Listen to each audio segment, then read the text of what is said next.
Ce n'est pas seulement un conflit, c'est un génocide silencieux qui frappe le peuple congolais depuis plus de 30 ans.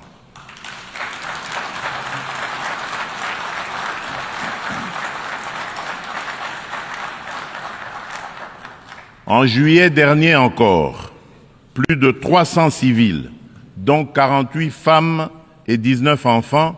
ont été massacrés dans le territoire de Rutshuru par l'AFC M23 avec l'appui des forces de défense du Rwanda. Ces crimes ne sont pas isolés,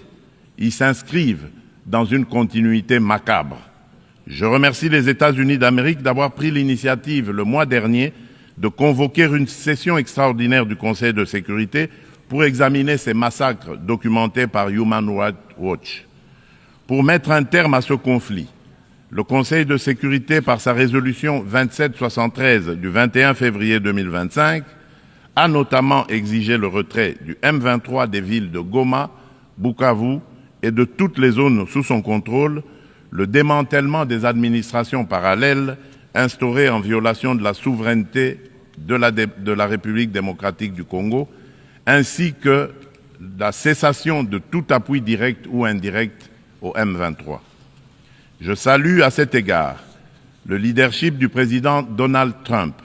qui a créé les conditions d'un dialogue ayant conduit le 27 juin 2025 à Washington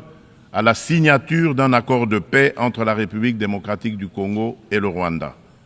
Cet accord engage expressément Kigali à un retrait complet et vérifiable de ses troupes et à la levée de ses mesures dites défensives. Il prévoit également le désengagement, le désarmement et l'intégration conditionnelle des groupes armés non étatiques au sein des forces armées de la République démocratique du Congo et de la police nationale congolaise, la mise en place d'un mécanisme conjoint de coordination en matière de sécurité, ainsi qu'un dispositif garantissant le respect de l'intégrité territoriale et l'arrêt des hostilités. Le retrait des troupes rwandaises, la fin de leur appui au M23 et le retour de l'autorité de l'État congolais sur toutes les zones occupées constituent des conditions non négociables pour une paix durable. Je demande aux Nations unies de veiller à la stricte application de cet accord, désormais indissociable de la mise en œuvre de la résolution susmentionnée.